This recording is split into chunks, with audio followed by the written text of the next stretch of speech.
ঠিক একইভাবে আমিও বলতে চাই যে আজকে আমার জেলার নেতৃবৃন্দ, আমার উপজেলার নেতৃবৃন্দ, আমার এই ইউনিয়নের নেতৃবৃন্দ এবং সকল পর্যায়ের বাসাইলের নেতৃবৃন্দ, এই অসংখ্য নেতৃবৃন্দ আমার সাথে এসছে, তার একটাই কারণ যে এই হুমায়ুরার পরিবারের এই কষ্টের সময় আমরা তার পাশে আছি, তাদের পাশে থাকবো আছি এবং ভবিষ্যতেও এই হুমায়ুরার পরিবার যখন যেভাবে আমাদেরকে স্মরণ করবে আমরা তাদের পাশে থাকবো। স্যার, এলাকাবাসীর দাবি যেহেতু এরকম একটা ট্র্যাজেডি, বিমান দুর্ঘটনায় মাইলস্টোন স্কুলে বিমান দুর্ঘটনায় হুমারে আমাদের সখীপুরের একমাত্র মেয়ে মারা গেল, তার স্মৃতির উদ্দেশ্যে কি কোনো কিছু করা বা স্তম্ভ বা কোনো একাডেমিক এরকম কিছু করার, তাকে স্মরণীয় করে রাখার জন্য আর কি এলাকাবাসীর দাবি?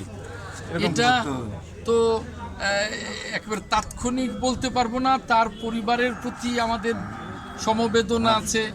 একবার আমার এক নেতাকে জনাব তারেক রহমান সাহেব পাঠিয়েছেন, আজকে আমি বিদেশ থেকে এসেই অসংখ্য নেতৃবৃন্দ নিয়ে এসেছি। এতে আপনারা বুঝতে পারেন যে হুমায়ুরার আত্মার মাগফিরাতের জন্যে আমরা বারবার আসছি, আমরা তার পরিবারের প্রতি সহানুভূতিশীল করে বারবার আসছি।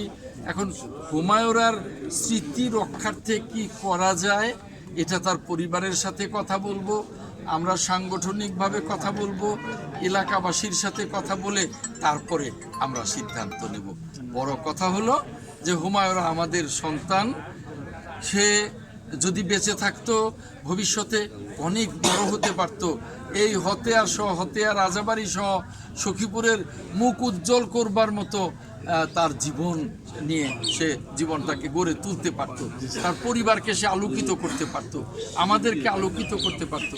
এই মুহূর্তে যেহেতু একটা মর্মন্তদ ঘটনায় সে নিহত হয়েছে, আমরা তার মাগফিরাত কামনা করি, তার পরিবারের পাশে আছি, তার কি স্মৃতি রক্ষার্থে কি করা যায় এই বিষয়ে আমরা চিন্তা ভাবনা করছি। ধন্যবাদ।